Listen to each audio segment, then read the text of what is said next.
Welcome back to ECE 441A, 541A. Lab number 2, I don't know, maybe people got the date wrong. It's next Friday that we don't have class. Just letting you know. Those of you that aren't here, I guess will pay attention to that also. But next Friday is when homework number 6 is due, and that's engineer's breakfast the morning of, so we won't have class here physically. Haven't decided if I'm going to give you something to watch that day or not. Probably not, since you are going in and doing the labs outside of class. I'm sort of giving you that period that's going to make up that particular day. Lab 2 is due today. Homework 6 is due Friday, next Friday. And today what I want to do is continue constructing root loci. And I've tried to write down the rules. We have 6 of those. And these are very concisely written. It's not the whole rule, but this just gives you a feel for what it is that you are thinking about when you're processing and trying to sketch these root loci for different transfer functions. First, we identify the open loop poles and zeros, and we know those are associated with G and H. We start at the poles, we finish. Some of the branches of the root locus finish on the finite zeros. The others move off to infinity. But we do have points that some of the branches terminate on, and those are the open loop zeros. Everyone now has their French bread, and they know how to slice and dice that loaf, and it's infinitely long. And then there are certain pieces of that sliced loaf that belong on the root locus. That's rule number 2. Rule number 3 is where we are going to pick up today, and that basically tells us how does the root locus behave as we crank up k to really, really large values. Where is it going? What direction? And we have asymptotes that are guidelines to tell us where our root locus branches are going. Closer to home, we have breakaway and reentry. Those are points on the real line, and this will make sense as we're sketching. But there may be instances where branches come either together on the real line and leave, or they come from away from the real line and re-enter the real line. We'll have 2 branches touching or meeting up. They will then break away or re-enter depending on which direction we are progressing. But all of this is happening because we are adjusting the gain k from 0 to infinity. So as we adjust the gain k from 0 to infinity, we're watching or we're looking at this locus of points. It may be, it may not. Some cases we may not ever cross the imaginary axis. In some cases we may have the branches cross the imaginary axis. That's rule number 5. And then if we do not have any complex poles or zeros, then we are not going to be having to worry about rule number 6. We don't really have to worry about how the root locus branches arrive at the zeros, complex zeros, or how they depart from complex pole pairs. But all 6 of those rules hinge on what 2 conditions? Do you remember? Or what equation is responsible for these 6 rules? The characteristic equation. And that says 1 plus kgh is equal to 0. We solve that for kgh, and we have that equal to -1, and -1 we're representing as a magnitude of 1 and an angle of -180. That now drives all of these rules. Here's rule number 3, which concerns the asymptotic behavior for large k. I think we wrote this down last time, but I now have written it down again. It's maybe one of the longer rules to keep track of because we have two possible pieces to it. We have the angles of these asymptotes, and we have where those angles originate or where they leave the real line, and that's this centroid. One of the key drivers in this rule is P minus Z, the pole zero excess. How many more poles do we have than zeros? P minus Z, I'm always going to say, what's our pole zero excess? You'll see P minus Z appearing in the two formulas. P minus Z for finding the angle divides 180 to give us this fundamental angle. If we have 3 more poles than we have zeros, our pole zero excess is 3. We have 180 divided by 3, that gives us 60.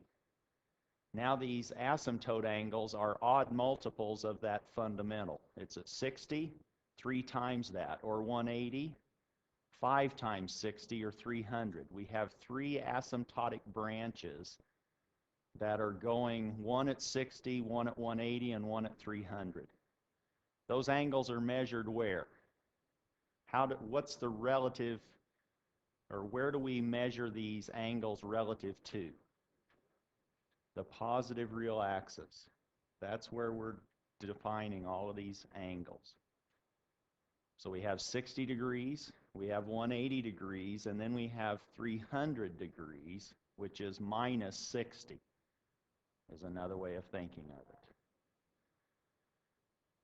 Where those, all of those asymptotes are now centered at one point on the real line, that's the centroid. Where do you know where to draw these 60 degree, 180, and 300 degree angles? You have to figure out, where am I pinning? I go back now to your birthday games. Where do you pin that tail on the donkey? Well, now you've matured. Now you're pinning asymptotes on the S-plane.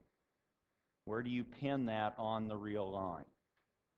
That then determines where your branches are going to go for big values of K. I was sort of talking so that maybe if you're writing all of this down, you can write it down. Yes? So if you have one angle, if you have more than one angle, do they all originate from the same point on the real line? And the answer is yes. So it's important in some of these cases. If you find your pole zero excess is 1, let's say you have 2 open loop poles and 1 open loop 0. What's your pole zero excess? 2 poles, 1 0. 2 minus 1. This is hard stuff, isn't it? But it's Friday morning, so we'll start slow. We have 1. We divide 180 by 1. That gives us an angle, and it's only one asymptote angle at 180. That's meaning we're going off at minus infinity asymptotically. And it really doesn't matter where we center that angle, does it? So don't even calculate sigma sub A if the pole zero excess is 1. It doesn't matter. It's going off to minus infinity. Is that clear? But if your pole zero excess, if P minus C is bigger than 1, let's say it's 3, you now have 4 poles and 1 0. Your pole zero excess is now 3. Your fundamental angle is 180 divided by that 3, or 60. Now you have a 60 degree, a 180, and a 300, since we go up to as many angles as P minus C minus 1 to determine, so we have 0, 1, and 2 as far as our multiplier of that fundamental angle. Is that clear? And so it is critical then where you locate those angles, and they all come from the same point on the real line. Let's look at an example. Here I'm already combining G and H. This is the loop gain. We now have 2 zeros and 3 poles. And from this, we should be able to very quickly start to sketch in the S-plane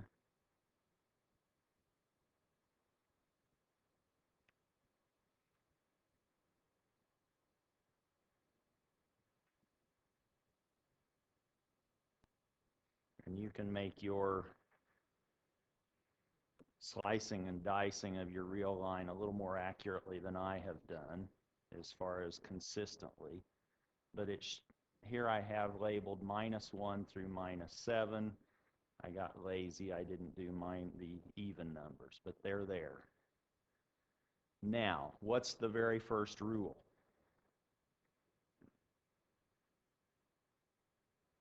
In the root locus construction process? Just find your poles and zeros, open loop. That's not very hard, I hope, in this case. Let's now put those in play. Now we have X's and O's. Here's a 0 at -1 and a 0 at -7. Those are the values of S that cause the numerator to vanish. Those are the finite values of S. The finite values of S that cause the denominator to vanish are our X's. And we have 1 at -2, 1 at -3, and 1 at -5. That's rule 1. Pretty easy. Rule 2. Now we pull out our French bread and we slice and dice the real line. And then what do we do with rule 2? How do we use rule 2? This is telling us which of those pieces of the French bread, which of those line segments, real axis line segments, are a part of or belong to the root locus diagram. From -1 to +infinity, does that belong? No, we're looking for an odd number of poles and zeros to the right. And all that's based on every point on the root locus. If you go and somebody says, oh, is this point on the root locus? You would say, let me check. What do you know has to be true about that point? That point has to satisfy the phase condition. You would then calculate the phase of each of these poles and zeros to that point, add the zero angles because they're in the numerator, they're positive, they're upstairs, subtract the phase from the pole factors, and if that algebraic sum ends up being -180 or +180, that dot is a part or belongs to the root locus. So if somebody gave you a question on the exam, hint, hint, you got to have some reason for being here today, right? Thank you for showing up. Then you just check the angle. You get out your protractor. I'm going to allow you to bring a protractor to the next exam. Okay, and you threw that away? Hopefully you just put it in your desk drawer at home and you can call mom and say, can you send me my protractor? She's going to go, what? I'm sending you to college so you can use your protractor? Mom. Is it clear what we can check? If I gave you this point, you would just you would measure all of those angles, algebraically sum them, which ones are positive?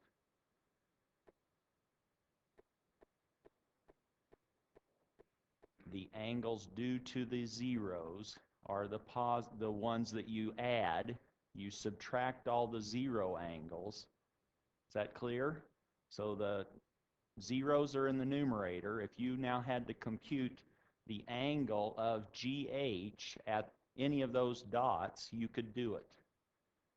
You just plug it in, and you can use your calculator. You could evaluate that dot in your calculator, that transfer function, and then say, find the angle of that complex number.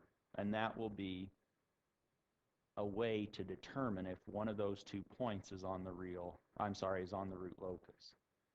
We haven't even gone that far, have we? It was pretty easy what we were doing with rule 2 before. We were just saying, oh, all of our dots are on the French bread, on the real line.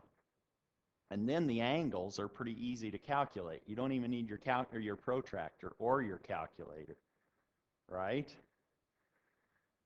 Between -1 and -2 is that segment of the real line on, or real axis on the root locus. It is. So I'll shade that in blue. What about between -2 and -3?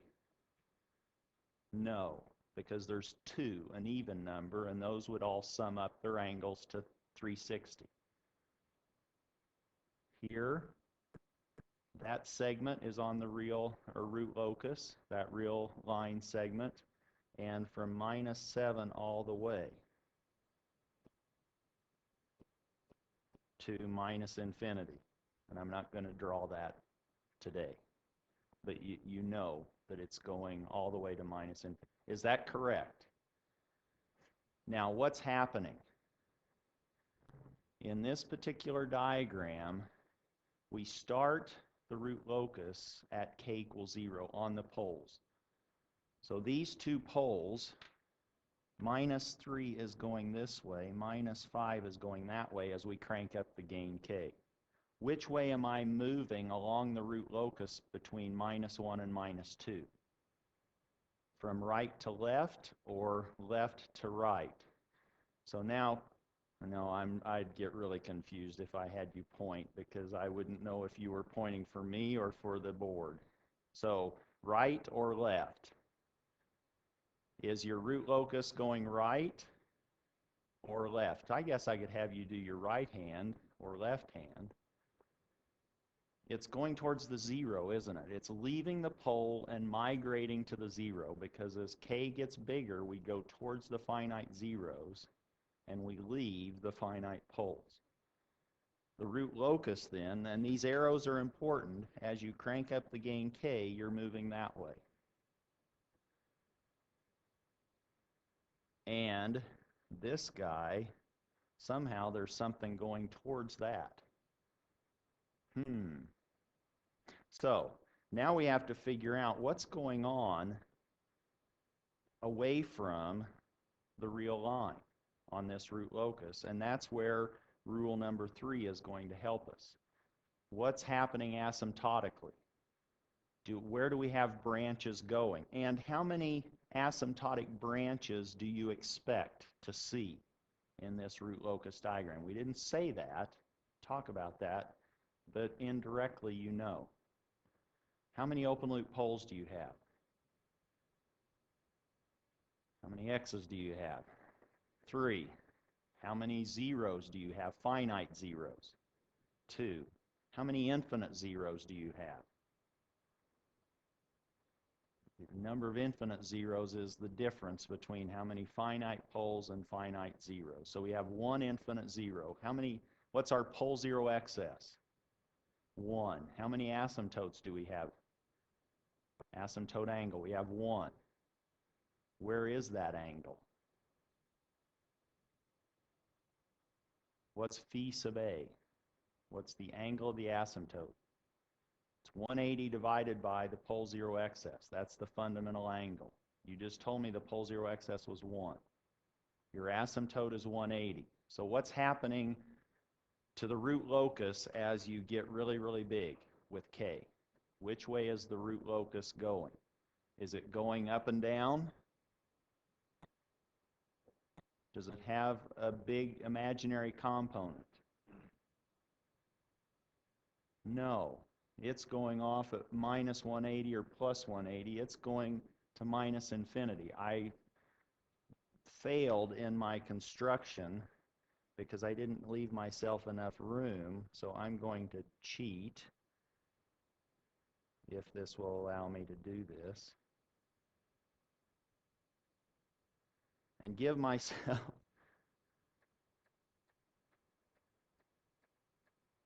now I have more room to play. Is that okay? I really haven't done anything different. I just relocated my diagram on the page.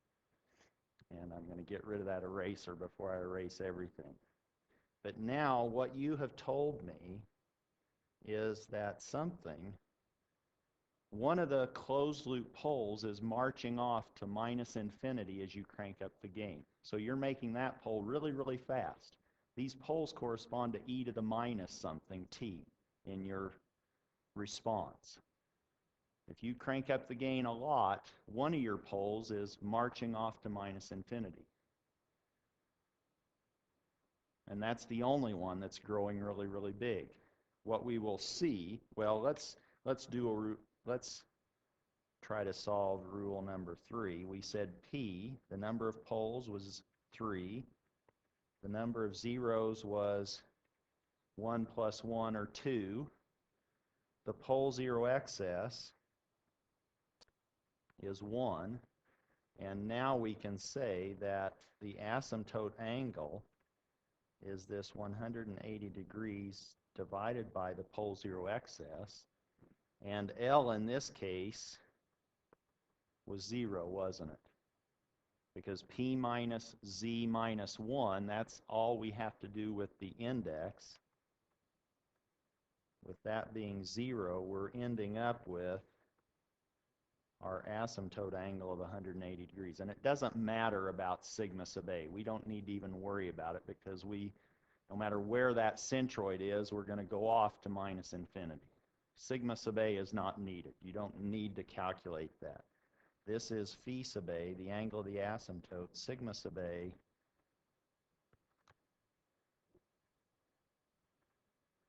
is not necessary. Is that clear? Let's look at a different example.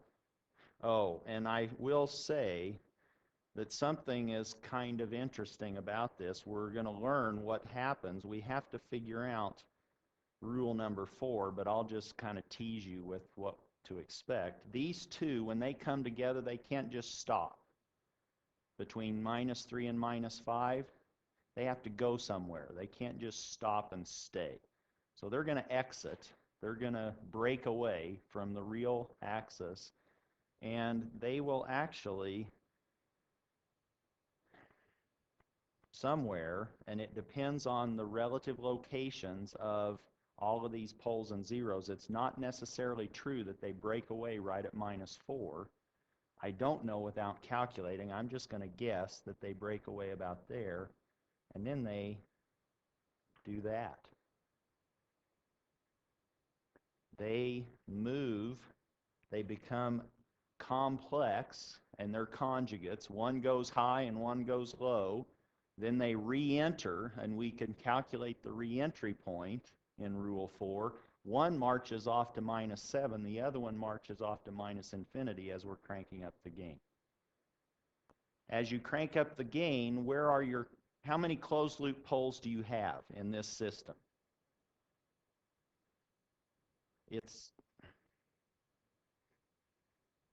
How many open loop poles did you begin with? 3. We're not changing the number of poles by doing this feedback. We still have 3 closed loop poles, and we actually have 3 branches of our root locus. It looks like we have a lot more because that depends on the value of gain k. But at some point, let's say we crank up the gain k, and we have a closed loop pole there, a closed loop pole there, and a closed loop pole there. We crank up the gain a little bit more, and these two between minus 3 and minus 5 will break away, and now maybe they end up here and here, and this guy just keeps getting closer to that minus 1. There are our 3 closed loop poles. Is that making sense? If you plugged in K's and found your closed loop poles with your calculator, you would see those roots migrating in this pattern. If you crank up the gain K a little bit more, then you might be over here. That's not supposed to be a circle. That's a cloud. I'm running out of shapes. And a cloud is between that 0 and that square. Is that clear? What's happening as you crank up the gain K? And as you crank up it even more, then you will have or reentry, and one pole will come over there. It becomes a star now, gets a gold star. It has a buddy that's not necessarily equidistant from the reentry. Maybe it's way over at -10 when that star is at -7.5. Is that clear? So this is over here somewhere. It's not necessarily the same distance from the reentry point, so that's maybe misleading the way I've drawn it. And where's your star? How many stars should you have? 3. You have 3 closed loop poles. So you have another star right in there between the 0 and the cloud. We have sort of a atmospheric theme today. We have clouds and stars. Maybe we'll do moons and planets. Everybody's in costume, so these closed loop poles have to be in costume, right? All right, let's move on. Another example. Example number 2. Is it clear, though, what's going on with this root locus? You just plug in a K, calculate your roots, and you could do this numerically. We're trying to do this quickly by sketching, and then we don't have to do 1,000 root calculations to determine where our root locus is. And hopefully it wouldn't take you that many anyway. But let's say that now our h of s is maybe 1, so we're just worrying about g of s.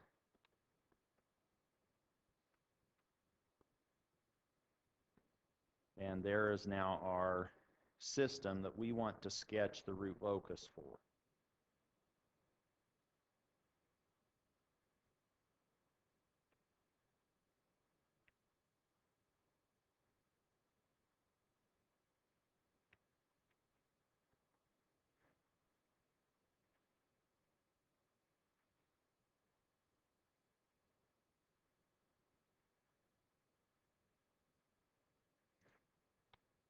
Is everybody finished with their diagram?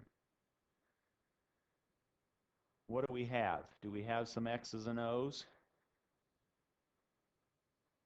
Where is our finite 0? Do we have any? We have 1 at -1. So let's put that right here at -1. Supposed to be halfway between 0 and -2. We have a pole at -4, we have a pole at -6, and we have a pole at -10. How many root locus branches are we going to have? That gets a little bit confusing because we are drawing them all together in the root locus diagram, but how many open loop poles do we have? 3. How many closed loop poles do we have? 3. So we really have 3 branches of the root locus that are in play at any one time. It gets confusing because when they're both in the same real line segment, you're going, that looks like one segment, but it's actually corresponding to 2 branches. Is that clear? Where are our real line segments that belong to the root locus in this pattern, this constellation, or this configuration of poles and zeros?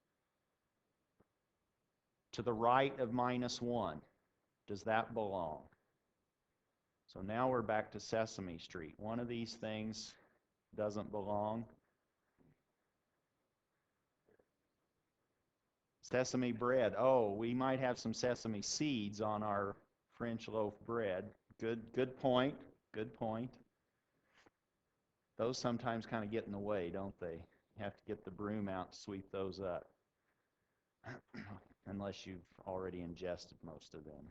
All right, where are we at? Somewhere on the real line. Is this part of the root locus?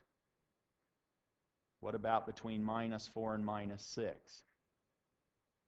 What about between -6 and -10? What about between -10 and infinity, -infinity? No. So these are our branches, are the segments of the real line that belong to the root locus. Now we need to determine how many asymptotes do we have. If we now start with Rule 3, writing it down, Rule 1 and Rule 2 are sort of trivial. Rule 3 is hinging on this pole zero excess. We have 3 open loop poles. We have 1 open loop zero. Our pole zero excess is 2. That now says that our fundamental angle in our asymptote angle calculation is 90 degrees, isn't it? It's 180 divided by 2, and we will then look at all of these odd multiples, but we only look at them from 0 up to p minus z minus 1. P minus z is 2 minus 1, so we only have to look at this for 2 values of L, 0 and 1.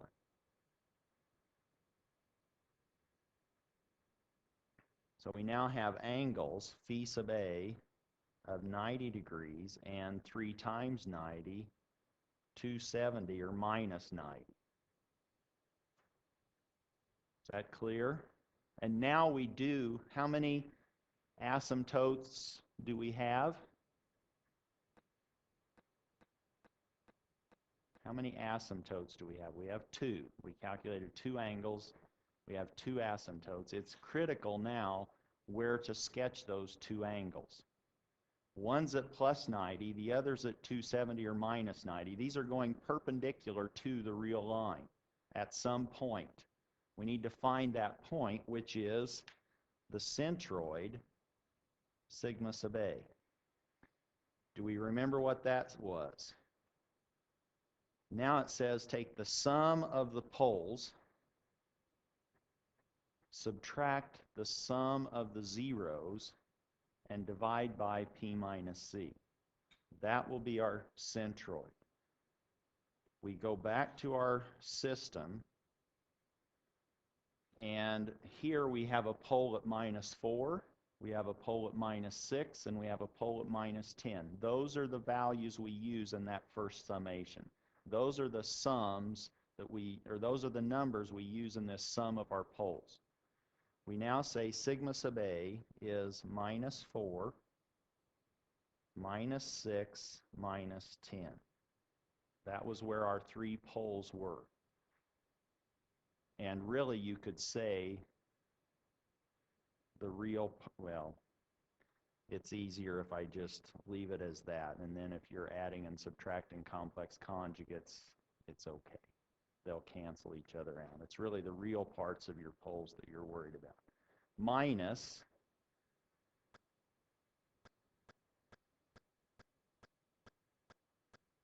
a minus 1. So this is now minus a minus 1, and we divide by 2, the pole zero excess.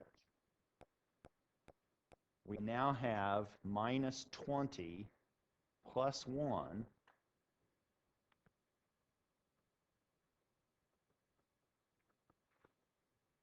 Did I do the math correctly? So the centroid, where those 2 asymptotes leave the real axis, is at minus 9.5. So we go up here and we go to 9, and then we go to 9.5, and we say, oh, these are not the root locus themselves. These are asymptote lines. These are guidelines. That's why I'm dashing them. But one is at plus 90. The other one is at minus 90. Those are right angles to the real line, and they're centered at minus 9.5. And this angle is 90 degrees. Is that too busy? But you know what I'm trying to communicate. Now, let's put some arrows on those blue root locus branches. Between -1 and -4, what direction does the arrow point? Points towards the 0, doesn't it? It points to the right because we are increasing the gain k and we're migrating from the poles to the zeros. What about between -6 and -10? Now we have two arrowheads, don't we? This guy starts out going that way, and this guy starts out going that way. They meet somewhere. That's why we have to learn Rule 4 to tell us where do they break away. But as we crank up the gain k, let's say the gain k, and I apologize for those that aren't here. Some of you are legitimately not here since you're online. Some of you just take advantage of the system and sleep a little bit longer. Okay, I'll allow that. But now as k is 1, maybe we go here and we start approaching each other. K is 2, we get a little bit closer. And I'm just guessing. K equal 4, now maybe they're touching. Then as k gets bigger than 4, they've now become complex. What happened then, I'm sort of precursoring what's happening in Rule 4, we reached a relative maximum on the real line, and that's where they break away, is where the k was a relative maximum along the real line. But not knowing that, let's just guess that they break away here, and one goes there, and one goes here. And that's now what the root locus looks like for this particular configuration of poles and zeros. Questions on that? So this point right here, leading us into rule number 4, that point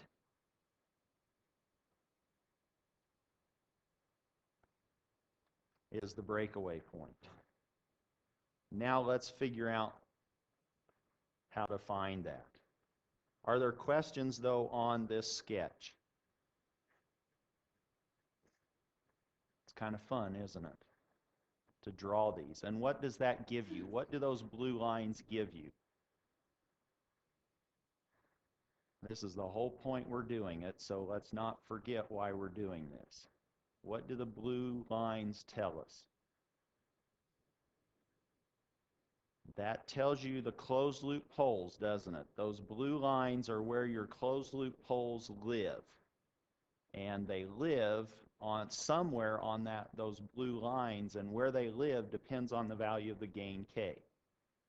At k equal 20, maybe you now have two that are complex conjugate and one approaching -1.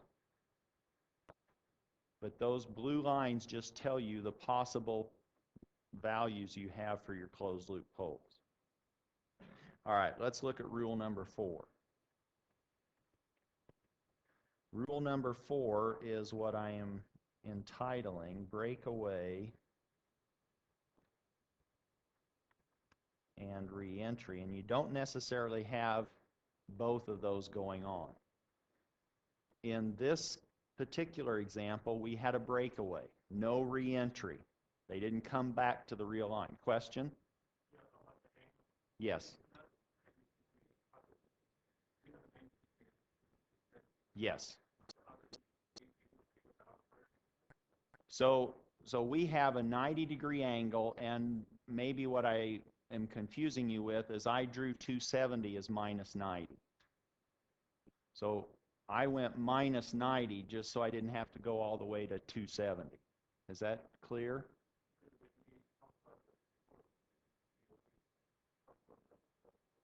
We come from the positive real line and we measure our angle, so we went to 90.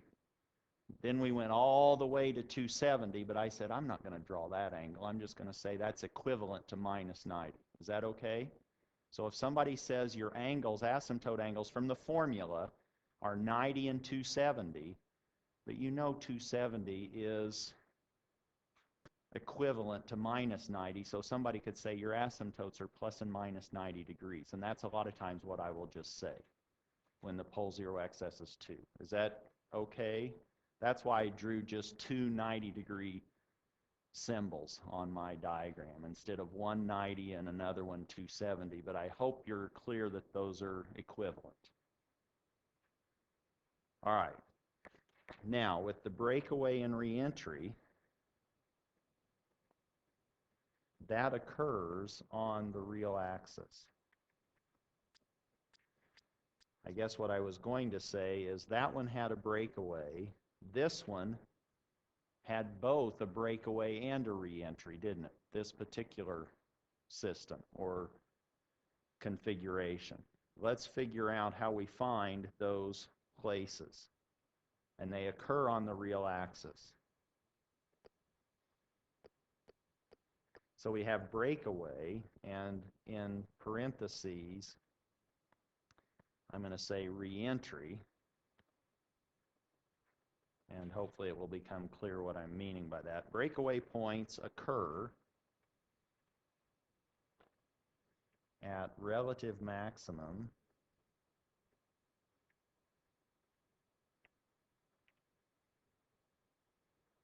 and the reentry are actually relative minimum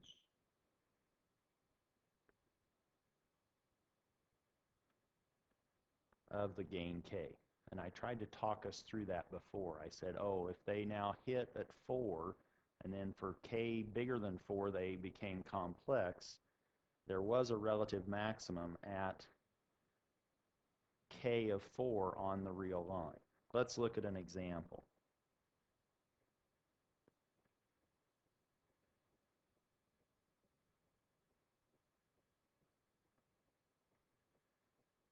And this is coming to us with the help of the magnitude condition. We know the magnitude condition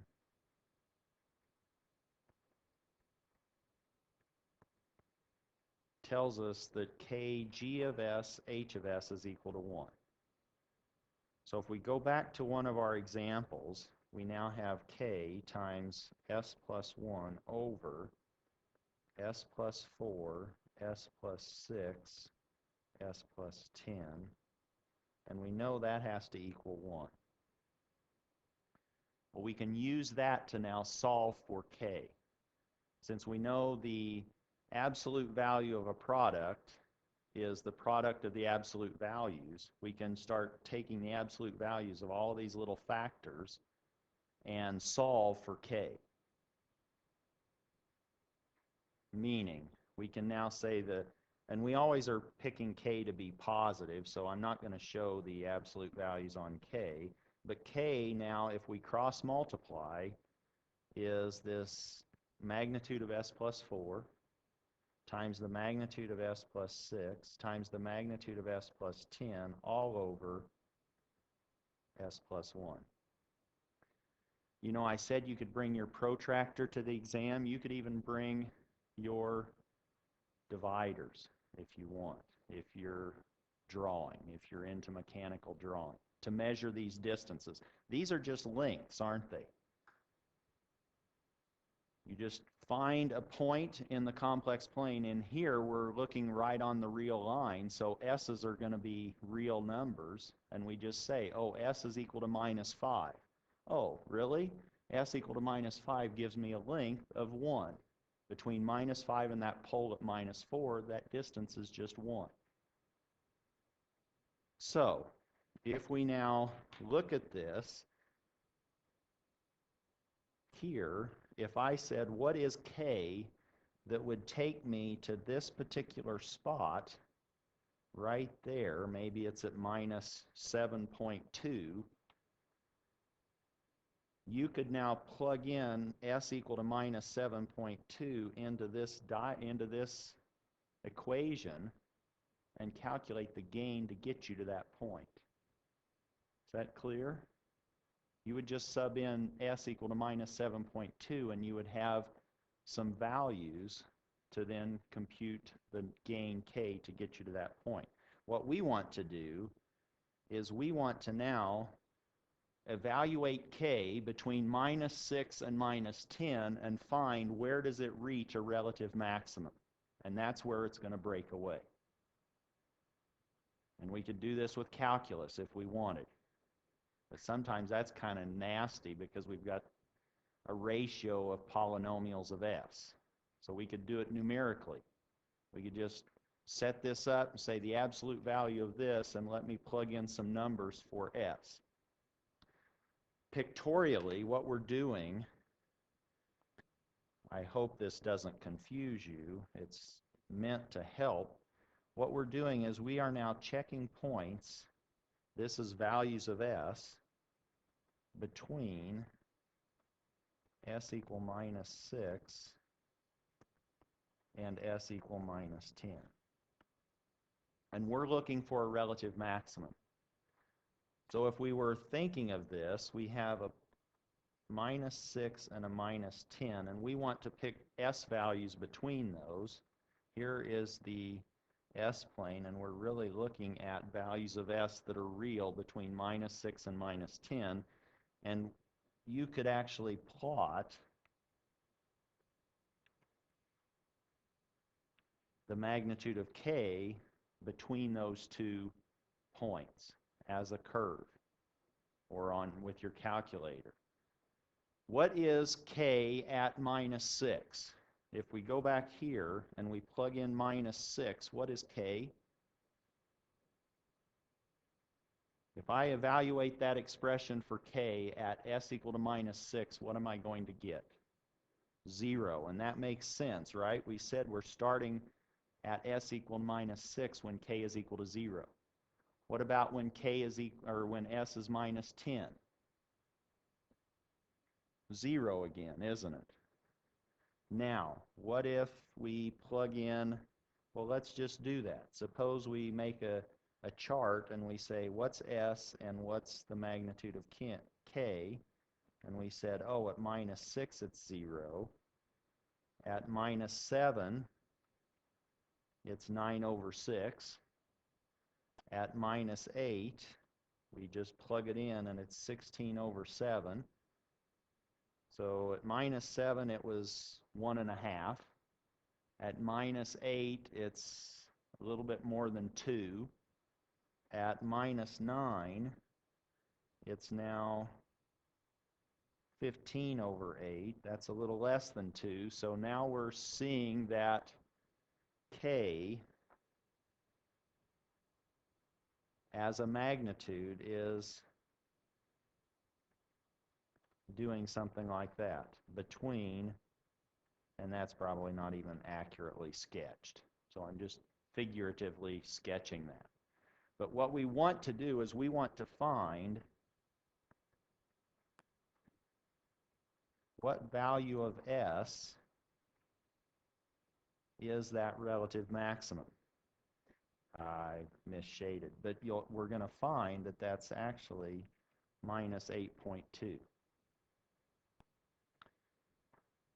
So on your calculator, I should have set up my calculator, you could do something like k is equal to the absolute value of x plus 4, x plus 6, x plus 10. Here I'm going on the 89 where x is one of your keys that's easier to find, divided by x plus 1. You take the absolute value of that, or you could even plot that, and you will find that the maximum now is at minus 8.2.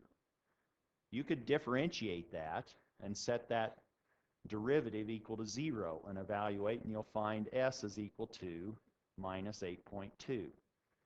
Then you could plug in s equal to minus 8 and it's not quite 8.2. It's got some more digits on it. But if you evaluate this expression at s equal minus 8.202, you will find the k is 2.31. So we now know that in this particular diagram, wow, that was pretty close, wasn't it, in my original sketch. That breakaway point is supposed to now be at minus 8.2.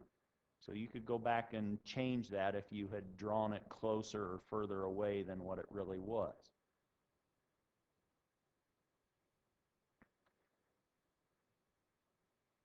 Is it clear what this Rule 4 is doing and how you can do it? You can do it many different ways. You can do it numerically. You can do it with calculus. You could do it with a plot, with a sketch. You could sketch, or in your calculator, you could have it plot k as a function of s between -6 and -10 and find where does it peak. You're looking for the relative maximum, and that's now the gain k, so that now if you go here and somebody says, oh, the gain k is 4, what can you tell them about your closed loop poles? Somebody says the gain k is 4. Now, knowing what we know, what do you know about those 3 closed loop poles? Can you tell them anything in particular? 2 of them have imaginary components, don't they? They're complex conjugates, and you know sort of where they're at. They're to the left of -8.2, and they're approaching -9.5. Where's the third pole? Where's the third closed loop pole for a gain of 4, k of 4? It's approaching -1, isn't it? And we don't know yet what it is, but you could plug in that value of k of 2.31 and find where those closed loop poles are. We'll pick up with rules 5 and 6 on Monday. Have a safe weekend.